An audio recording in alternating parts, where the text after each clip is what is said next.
श्री गणेशाय नमः। अतः शिव महापुराण द्वितीय रुद्र संहिता पंचम युद्धखंड चतुर्विंशो अध्यायः। व्यास उवाच विधे श्रेष्ठसुत प्राज्ञ कथेयं श्राविता दुता ततश्व किं भूदाजौ कथं दैत्यो हतो वद। सनत्कुमार उवाच अदृश्य गिरिजां तत्र दैत्येन्द्रे रणमागते गान्धर्वे च विलीने हि चैतन्यो भूद्वृषध्वजः अन्तर्धानगतं माया दृष्ट्वा बुद्धो हि शङ्करः चुक्रोधातीव संहारी लौकिकीं गतिमाश्रितः। ततः शिवो विस्मितमानसः पुनर्जगाम युद्धाय जलन्धरं वृषा स चापि दैत्यः पुनरागतं शिवं दृष्ट्वा शरौध्वे समवाकीर्द्रणे क्षिप्तं प्रभुस्तं शरजालमुग्रं जलन्धरेणातिबलीयसाहरा द्रुतं प्रचिच्छेद शरीरवरे निर्जयेन चित्रमत्र त्रिभव प्रहन्तुः। ततो जलन्धरो दृष्ट्वा रुद्रं दूतविक्रमं चकार मायया गौरीं त्र्यम्बकं मोहयनीव रथोपरि गतां बद्ध्वा रुदन्ते पार्वतीं शिवः निशुम्भशुम्भदैत्येष्ववध्यमानां ददर्श सः गौरीं तथाविधां दृष्ट्वा लौकिकीं दर्शयन् गतिं बभूव प्राकृत इव शिवोपयुद्विग्नमानसः अवाङ्मुखः स्थितः स तूष्णीं नानालीलाविशारदः शिथिलाङ्गो विषण्णात्मा विस्मृत्य स्वपराक्रमं ततो जलन्धरो वेगात् त्रिभिर्विव्याध सायके आपुङ्खमग्नेस्तत्तं रुद्रं शिरसयूरसि चोदरे। ततो रुद्रो महालीलो ज्ञाततत्त्वः क्षणात् प्रभु रौद्ररूपधरो जातो ज्वालमालातिभीषणः तस्यातीव महारौद्र रूपं दृष्ट्वा महासुरः न शेकुः प्रमुखे स्थातुं भेजिरे ते दिशो दश निशुम्भशुम्भावपि यो विख्यातो वीरसत्तमौ अपि तौ शेकतुन्नेव रणे स्थातुं मुनीश्वरः जलन्धर कृता माया न तर्हिता भूष्व तत्क्षणम् हाहाकारो महानीसा महानासी तत्सङ्ग्रामे सर्वतोमुखे।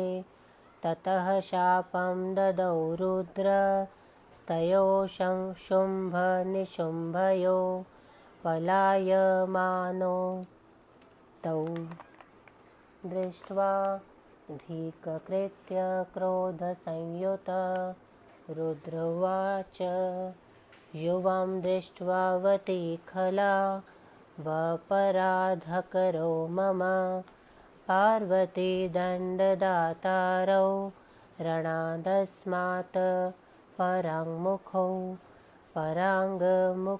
न हन्तव्या इति वध्यो न मे युवाम् मम युद्धादतिक्रान्तौ गौर्या वध्यो भविष्यतः एवं वदति गौरीशे सिन्धुपुत्रो जलन्धरः चुक्रोधातीव रुद्राय ज्वलज्ज्वलनसन्निभः रुद्रे रणे महावेगा द्ववर्ष निशिताक्षरान् बाणान् धकार सञ्चन्नं तथा भूमितलं याभूत यावद्रुद्रः प्रचिच्छेद तस्य बाणगणान्धृतं तावत् स परिघेणाशु जघान वृषभं बली वृषस्तेन प्रहारेण परावृत्तो रणाङ्गणात् रुद्रेण कृशयमाणो पीनस्तस्थो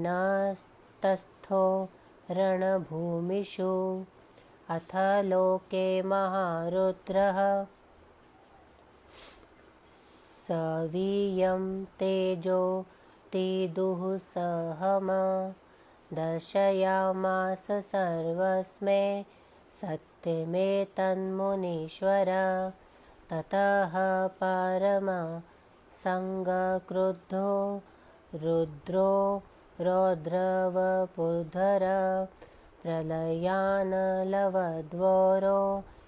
बभूव सहसा प्रभु दृष्ट्वा पुरः स्थितं दैत्यं मेरुकूटमिव स्थितम् अवध्यत्वमपि श्रुत्वा पयन्यैर्भयुद्यतोऽभवत् ब्रह्माणो वचनं रक्ष नृशको जगतां प्रभु हृदानुग्रहमात्तनवंस्तद्वधाय मनोदधत कोपं कृत्वा परं शूली पादाङ्गुष्ठेन लीलया महामभसि चकाराशु रथाङ्गं रौद्रमद्भुतं कृतवान् वामभसि शितं भगवान् रथाङ्गं स्मृता जगत्त्रयमनेन हतं पुरारिः दक्षानधकान्तकपुरत्रय यज्ञे हन्ता लोकत्रयान्तकर्करः प्रहसन्नुवाच महारुद्र उवाच पादेन निर्मितं चक्रं जलन्धर महाम्भसि बलवान् यदि चोद्वक्तुं तिष्ठ्यो न चान्यथा सनत्कुमार उवाच तस्यैद्वचनं श्रुत्वा क्रोधेनादीप्तलोचनः प्रदहन्नेव चक्षुर्भयां प्राहालोके सशङ्करम् जलन्धर उवाच रेखामुद्धृत्य हत्वा च सगणं त्वां हि शङ्कर हत्वा लोकान् सुरे साद्वरं स्वभागं गरुडो यथा हन्तुं च चराचरं सर्वं सर्वथोऽहं सवासवं को महेश्वर मध्वाडेन भेद्वो भुवनत्रये बालाभावेन भगवास्त्रपसेव विनिर्जितः ब्रह्मबलिष्ठः स्थाने मे मुनिभिः सुरपुङ्गवे दग्धं शशेण सकलं त्रैलोक्यं सचराचरं तपसा किं त्वया रुद्र निर्जितो भगवान्मपि इन्द्राग्नियं वित्तेश वायुवारीश्वरादयः न सेहिरे यथा नागा गन्धं पक्षिपतेरिव न लब्धं दिवि भूमौ च वाहनं मम शङ्कर समस्तान् पर्वतान् प्राप्य धर्षिताश्वगणेश्वरः गिरीन्द्रो मन्दरः श्रीमानी लोमेरुसुशोभनः दर्शितो बाहुदण्डेन कण्डवा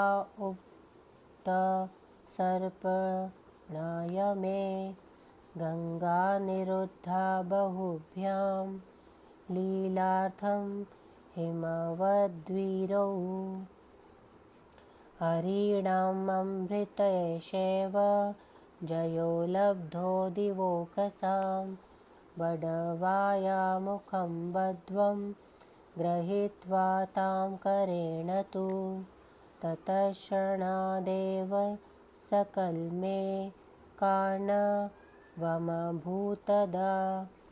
ऐरावतादयो नागाः क्षिप्ताः सिन्धुजलोपरि सरथो भगवान् निद्रः क्षिप्तश्वशतयोजनम्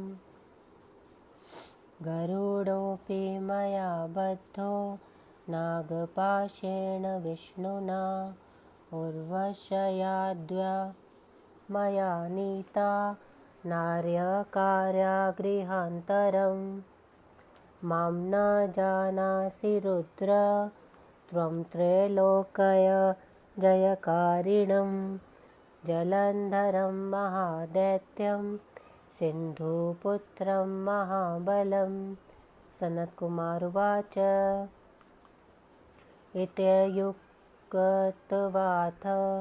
महादेवं तदा वारिधिनन्दनः न चचाल न सस्मार निहतान्दान् व्यान्युधि दुर्मदेन विनीतेन दोर्भर्यामास स्फोटय दोर्बलात् निरसकृतो महादेवो वचने कटुकाक्षरे तच्चुत्वा दैत्ये वचनं मङ्गलं प्रेरितं विजहास महादेवः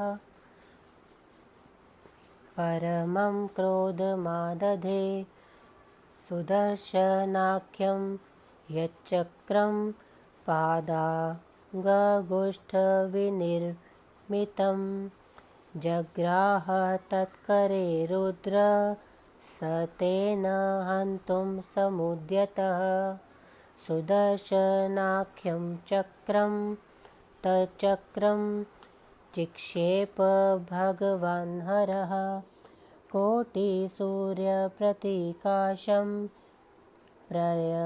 प्रलयानलसन्निभमा हृदः द्रोहसि वेगात् दासाध्य जलन्धरं जहार तच्छिरो वेगान् महदाय तलोचनं रथात्याय पपाक्तौर्यां नादयन्व सुधातलं शिरशाप्य बधिपुत्रस्य हाहाकारो महान्भूत द्विधा पपात तदेहो र्याजना द्रिलीवाचलः कुलिशेन यथा वारा निद्धौ गिरिवरो द्विधा तस्य रौद्रेण रक्तेण सम्पूर्णं भव जगता ततः समस्ता पृथिवी विकृता न मुनीश्वरः तद्रक्तमखिलं रुद्र नियोगान मांसमेव च महारौरवमासाद्य रक्तकुण्डममुभूदिह ततेजो निर्गतं देहा द्रुदे च लयमागतः वृन्दादेहोद्वं यद्वं दौर्यां हि विलयं गतं जलन्धरं हतं दृष्ट्वा देवगन्धर्वपन्नगा अभवन सुप्रसन्नाश्व साधु देवेति चाब्रुवन् सर्वे प्रसन्तां याता देवसिद्धमुनीश्वरः पुष्टवृष्टिं प्रकुर्वाणा स्तधक्षो जगुरुच्चके देवाङ्गना महामोदा न नृतो प्रेमविहलाः कलस्वरा कलपदं किन्नरे सहस जगु दिशः प्रसेदु सर्वाश्व हते वृन्दापतो मुने ववु पुण्यां सुखस्पर्शा वायवस्त्रिविधापि चन्द्रमाशीततां यातो रविसतेऽपि सुतेजसा अग्रयो जज्वलुशान्ता बभूवा विकृतं नभ एवं त्रैलोक्यमखिलं स्वास्थयमापाधिकं मुने हतेऽब्धितनये तस्मिन् हरेणानन्तमूर्तिना इति श्रीशिवमहापुराणे द्वितीयायां रुद्रसंहितायां पञ्चमे युद्धखण्डे जलन्धरवध्योपाख्याने जलन्धरवधवर्णनं नाम चतुर्विंशोऽध्यायः। 24वां अध्याय हिंदी अनुवाद। शिव द्वारा जलंधर वध। व्यास जी ने कहा, हे ब्रह्मा के श्रेष्ठ पुत्र, हे प्राज्ञ, तुमने यह आश्चर्यजनक कथा सुनाई। उसके बाद युद्ध भूमि में क्या हुआ और कैसे वह दैत्य मारा गया, कहो। सनत कुमार जी ने कहा, पार्वती को ना देखकर जब दैत्यराज युद्ध भूमि में लौट आया और गंधर्व माया के समाप्त हो जाने पर शिवजी चैतन्य हो गए। उसकी माया को अंतर्ध्यान हुई देखकर और उसके रहस्य को समझकर लौकिक गति का आश्रय लेकर संहार करता शिवजी उस पर अत्यंत क्रुद्ध हुए।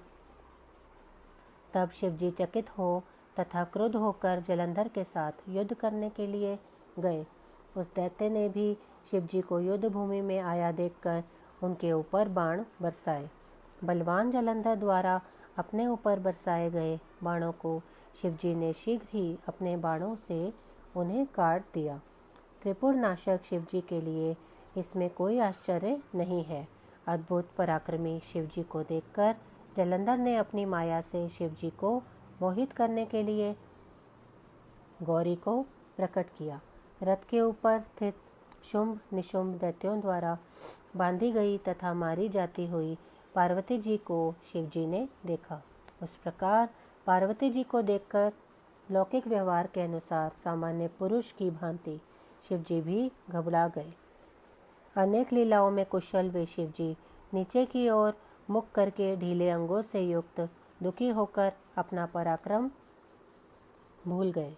तब जलंधर ने शीघ्रता से 3 बाणों से रुद्र के सिर, छाती तथा पेट पर प्रहार किया। तब महान मायावी प्रभु रुद्र ने क्षण भर में रौद्र रूप धारण कर ज्वाला माला से भीषण हो गए। उसके बाद इस महारौद्र रूप को देखकर बड़े बड़े असुर वहाँ स्थिर नहीं रह सके। वे सब 10 दिशाओं की ओर भाग गए।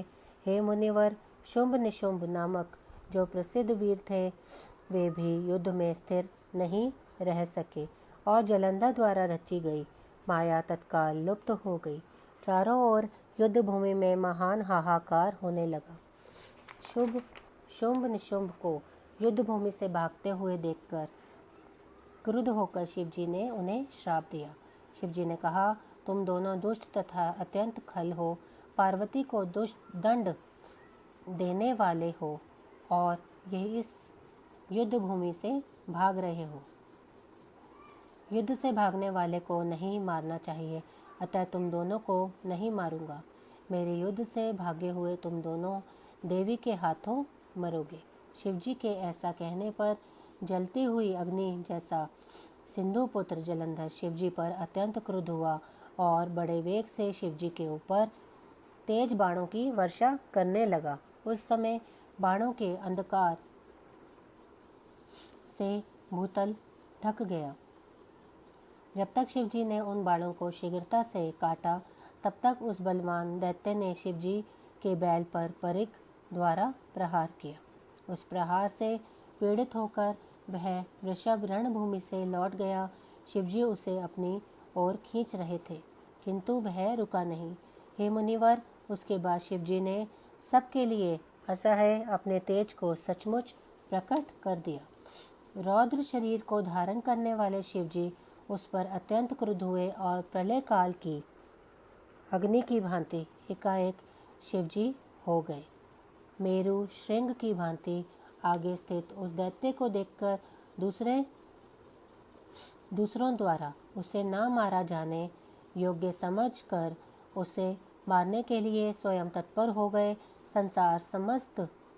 समस्त संसार के रक्षक शिवजी ब्रह्मा जी के वचनों की रक्षा करते हुए हृदय से दया को फैलाते हुए उसे मारने के लिए तत्पर हो गए। शिवजी ने अत्यंत क्रोध करके अपनी लीला से पैर के अंगूठे से रथ के रौद्र तथा भयंकर पहिए को समुद्र में डाल दिया।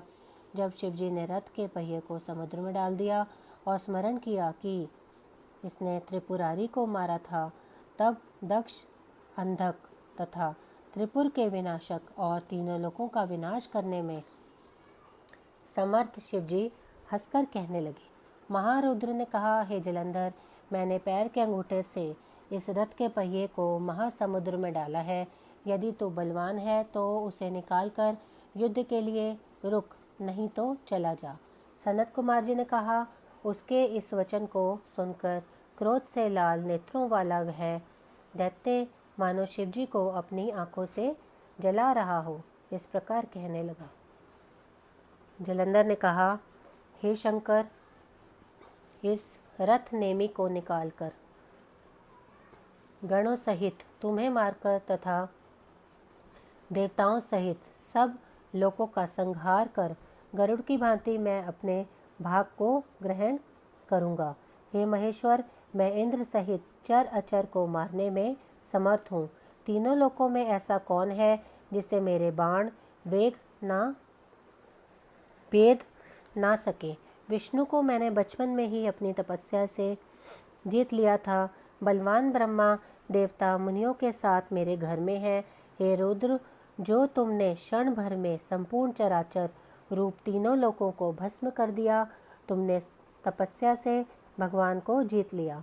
इंद्र, अग्नि, यम, कुबेर, वायु, वरुण आदि ये सब मेरे पराक्रम को उस प्रकार सहन नहीं कर सकते जैसे नाग गरुड़ की गंध को सहन नहीं कर सकते। हे शंकर, मुझे स्वर्ग भूलोक में अपना वाहन नहीं मिला। मैंने सभी पहाड़ों के पास जाकर गणेश्वरों को परास्त कर दिया। गिरेंद्र, मंदर, श्रीमान, नील पर्वत तथा सुंदर सुमेरु पर्वत को अपनी खुजली मिटाने के लिए अपनी भुजाओं से मसल डाला है। हिमालय पर्वत ने अपनी भुजाओं से खेल ही खेल में गंगा को रोक दिया। मेरे सैनिकों ने शत्रु देवताओं को पराजित कर दिया। वाग्नी को हाथ से पकड़कर मैंने उसका मुख बंद कर दिया। उसी समय एक क्षण में संपूर्ण जगत जलमय हो गया। ऐरावत आदि हाथियों को समुद्र में डाल दिया। भगवान इंद्र को 100 योजन दूर फेंक दिया। मैंने विष्णु को भी नागपाश से बांध दिया। उर्वशी आदि अप्सराओं को मैंने जेल में बंद कर दिया। हे रुद्र, तुम तीनों लोकों को जीतने वाले महाबली महादैत्य सिंधुपुत्र जलंधर को नहीं जानते। सनत कुमार जी ने कहा, उस समुद्र पुत्र ने महादेव जी से ऐसा कहकर उस समय युद्ध में मरे हुए दैत्यों का स्मरण नहीं किया और ना वह इधर उधर हिला। और उस घमंडी तथा उद्दत दैत्य ने अपनी दोनों भुजाओं को ठोक कर कटु वचनों से महादेव जी का तिरस्कार किया। अमंगल सूचक उस दैत्य के वचनों को सुनकर महादेव जी हंसे और अत्यंत क्रोधित हुए। पैर के अंगूठे से शिवजी ने जो सुदर्शन चक्र बनाया था उसे हाथ में लेकर शिवजी उसे मारने के लिए तत्पर हुए। भगवान शिवजी ने करोड़ों सूर्यों के सदृश प्रलय काल की अग्नि के सदृश उस सुदर्शन नामक चक्र को उसकी ओर फेंका। आकाश पाताल को जलाता हुआ वह सुदर्शन चक्र वेग से जलंधर के पास पहुंचा और उसे बड़ी बड़ी आंखों वाले उसके सिर को काट दिया। भूतल को गुंजायमान करता हुआ उसका शरीर और समुद्र पुत्र का सिर रथ से भूमि पर गिरा। उस समय महान हाहाकार मच गया। अंजन पर्वत के समान उसका शरीर उस प्रकार 2 भागों में गिरा जैसे वज्र के प्रहार से पर्वत 2 भागों में गिरे थे। उसके भयानक रक्त से संपूर्ण संसार रंग गया। हे मुनिवर, उसके बाद संपूर्ण भूमि का रंग ही विकार युक्त हो गया। शिवजी की आज्ञा से उसके संपूर्ण रक्त और मांस ने महारौरव नरक जाकर रक्त कुंड का रूप धारण कर लिया। उसके शरीर से तेज निकलकर उस प्रकार शिवजी के शरीर में समा गया जैसे उसकी पत्नी वृंदा का तेज पार्वती में समा गया था। जलंधर को मरा हुआ देखकर देव, गंधर्व, नाग अत्यंत प्रसन्न होकर शिवजी को साधुवाद देने लगे। देवता, सिद्ध, मुनिजन सब प्रसन्न हो गए। पुष्प वृष्टि करते हुए शिव का जोर से यशोगान करने लगे। प्रेम से विहल होकर देवांगनाएं नाचने लगी। गंभीर स्वरों से मधुर पदों को किन्नरों के साथ गाने लगे। हे मुनि, वृंदा के पति के मर जाने पर सभी दिशाएं प्रसन्न हो गईं और शीतल मंद सुगंध हवाएं बहने लगी। चंद्रमा शीतल हो गया। सूर्य अपने पूर्ण तेज से तपने लगा। अग्नियां शांत होकर जलने लगी और आकाश स्वच्छ हो गया। हे मुनि, इस प्रकार तीनों लोकों को पूर्ण स्वास्थ्य लाभ हो गया जब अनंत मूर्ति शिवजी ने समुद्र पुत्र का वध किया। इस प्रकार परम माहेश्वर पंडित तारानाथ त्रिपाठी के पुत्र डॉक्टर ब्रह्मानंद त्रिपाठी द्वारा रचित शिवाटिका टिप्पणी आदि से संवलित शिव महापुराण में जलंधर वध वर्णन नामक 24वां अध्याय समाप्त। ओम नमः शिवाय। शिवजी सदा सहाय। ओम नमः शिवाय। गुरुजी सदा सहाय।